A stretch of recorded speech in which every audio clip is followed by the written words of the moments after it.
Hi, this is Congressman Jeff Fortenberry. I'm in my office in Washington, D.C. today, and I have someone very special on the other side of the line who's doing a Zoom meeting with me right now, Dr. Lonnie Bunch. He is the Secretary of the Smithsonian Institute.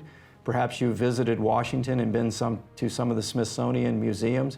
It's an extraordinary gift to America, the Smithsonian Institute, in preserving our heritage and celebrating really who we are as a people.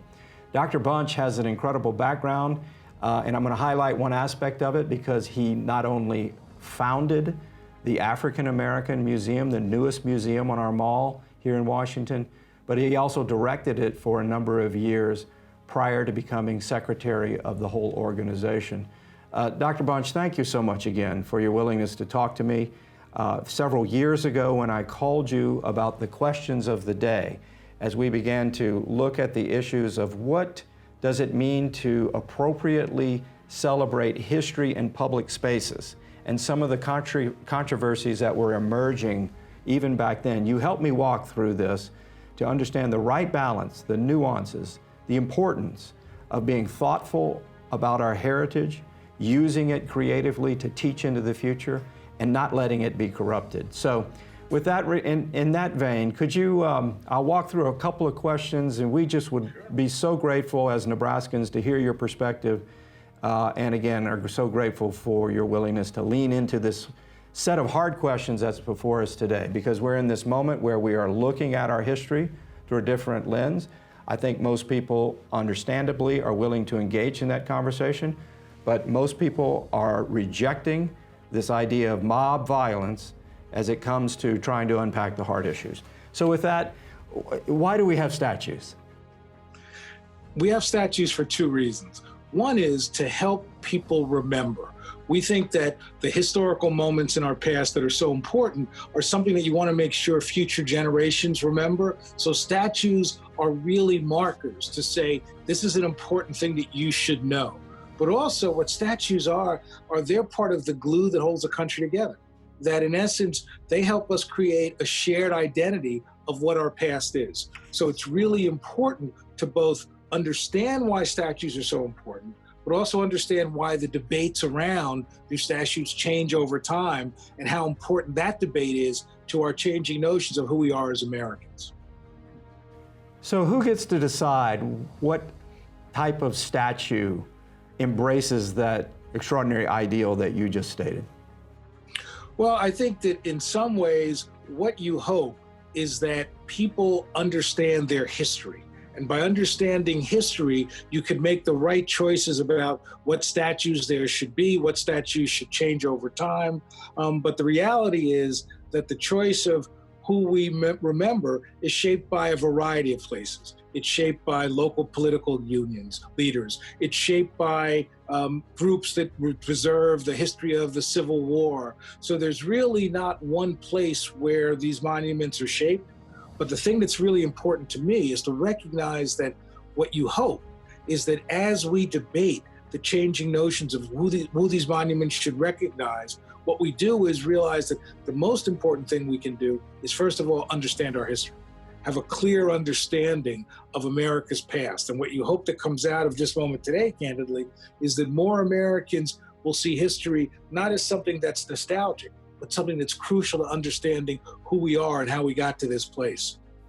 Something that's active and alive, not just for memory's sake, but as a part of our DNA that we carry forward from shared experience and hopefully shared wisdom. Is that another way to put it? That history is not about yesterday. It's about today and tomorrow, because it shapes who we are, it shapes our attitudes, and it really is part of the glue that holds us together. So it's important to recognize that America evolves. It's a work in progress. Our history evolves, but it's key to have a foundation that we all share, because that really helps us stay as one country. A friend of mine is the former governor of South Carolina. Nobody really remembers this because it's approximately 20 years ago. He chose to take the Confederate flag off of the State House during that period about 20 years ago. He paid a very high price politically and subsequently was not reelected. In that same vein, help us understand the proper use of symbols like that. Do they belong in public? Do they belong in a museum? The alternative is something that we discussed earlier. A few weeks ago, I had the chance to visit Gettysburg Battlefield, an extraordinary national battlefield site which receives tens of thousands of visitors every year. On the place at the high point of the battle, the last day, where the Confederate General Robert E. Lee gave the order to Longstreet to give the order for Pickett's charge, which was the hinge moment, frankly, in the whole Civil War. Confederate troops marched a mile uphill to fight the Union forces behind a stone wall. There is an incredible monument right there on the spot where Lee gave the order that Virginians had built a number of years ago. 1 mile away, he's looking at an incredible monument behind the stone wall of General Meade as they're facing one another. So you have two examples from the Confederate Union era, from the Civil War, whereby a Confederate flag was used in the segregation era to make a statement about an ideology, whereas you have a battlefield site that actually, in many ways, captures the mystique of this hinge moment in American history. Is that an important distinction to make as to how we think about public symbols? I think it's important to recognize that what happens at Gettysburg is context. You understand exactly what those statues are doing. And the fact that you have a Union and a Confederate, which is really what that battle was about, very appropriate. I think the real challenge is when people don't realize that often Confederate symbols were used less to celebrate the Confederacy and more to celebrate segregation, more to sort of say that we believe in a system that will not change. And so for many people, the symbol of a Confederate flag, of a Confederate soldier, is troubling, because it's a troubling reminder of not our past, but our present. A troubling reminder that all is not fair and that segregation was once the law of the land. And if I could tell a personal story, when I drive through Alexandria, Virginia, which is one of the most beautiful towns in the country, and I love going through it, I often get caught at the traffic light right by where a Confederate statue stood. And what it did to me as an African-American scholar, as an American, it was a symbol of pain, not a symbol of heritage. And so for me, I think that monuments are like, good roses. They need to be pruned from time to time. And that if you prune them, you can basically then make sure you replace some objects, artifacts that tell fuller stories. But more importantly than anything else, what I want to make sure is that any statue that can be difficult to debate, to understand, is really contextualized to help people understand what they mean. I am not a believer in destroying statues. I'm a believer in, if you're going to prune, it would be great to see them in a park or in a warehouse or even in a museum where they can be interpreted, because they're part of our history regardless. So for me, it's a key of, it's not about erasing history. It's about correcting history, giving people context, and making sure that diverse Americans understand the true story behind these monuments. You actually gave me part of this language, and I think it's very thoughtful. And I'm paraphrasing what you said. Does a statue, a monument, create history, correct history, or corrupt history? Is that a fair way to think about how we evaluate this rationally today as we move forward with appropriate sensitivities to parts of our painful past? I think that's absolutely right. I think that part of the underlying notion is knowledge, historical knowledge, so that when you debate the fate of a statue, you're debating it based on reason, on understanding. And I think there are statues that are crucial to bind us together, who accurately depict our history. There are other statues that really need to be contextualized, because the goal is to tell an accurate history. And there are others that really stand in the way of understanding who we once were and stand in the way of who we can become. That's the kind of statue that I don't mind seeing that removed, because it stands in the way of helping a country come together. And as you said earlier, that should be done through a reasoned, open, public process, which should be a part of that very values system that you talked about earlier of understanding our heritage and learning from it, and not simply giving in to violent acts, because that undermines the very principle itself. I think that's right. I think that what happens is that sometimes when you violently tear down a statue, even if it's a statue that corrupts history, you're actually doing the same thing. You're actually standing in the way of understanding.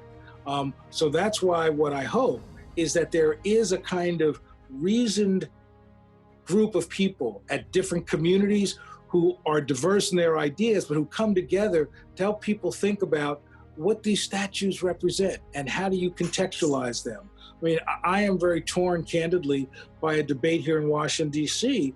over a statue of Abraham Lincoln, which is one of the most powerful statues. It's a statue that was done after Lincoln's death that shows Lincoln standing over, some will say in a paternalistic way, over a former slave, and Lincoln's hand basically breaks the chain of freedom. And it creates the notion that, that slaves were given their freedom.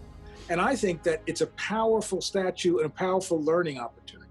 First of all, it was a statue that was, the keynote speaker that day was Frederick Douglass, the great abolitionist. And so to be able to tell when the his statue story was dedicated, it was by Frederick Douglass. Was there. Again, back to the context of history. Exactly. So first of all, that changes it. Secondly, I think rather than take down that statue, I'd love to have another one up there of a Frederick Douglass or of an enslaver that helps us understand that Lincoln created an emancipation, but it was also the enslaved who ran away, who joined the army, who fought for their freedom. So it basically makes it a little more complex. And the challenge with statues, more than anything else, is statues are not about complexity, and history is about complexity. So that's why I always want to try to contextualize. Well, that's beautifully said. So let's change the whole working premise. Do you take it down or leave it up? Maybe you develop a bigger understanding with it with another statue in parallel, kind of like I was referencing to the battlefield earlier. Exactly. And in a way, for me, part of my notion of pruning is that there's some statues you take down, but it gives you room to tell other stories, other ways to help us understand who we are as a people. Because I think that's what's really important to me, is to have the conversations so that we understand the differing points of view, making sure we have history to shape those conversations, because I'd love America to be a nation that is really steeped in its history in a way that sometimes we're not. And I think by being steeped in that history, we can find the common ground that'll allow us to have the debates we have to have, but allow us to have debates that are reasoned, debates that are safe, debates that move us forward as a nation, rather than debates that divide us. Extraordinarily said. Thank you so much for that insight. I greatly value your perspective. Again, the reason I reached out to you a couple of years. Let's end on one other note.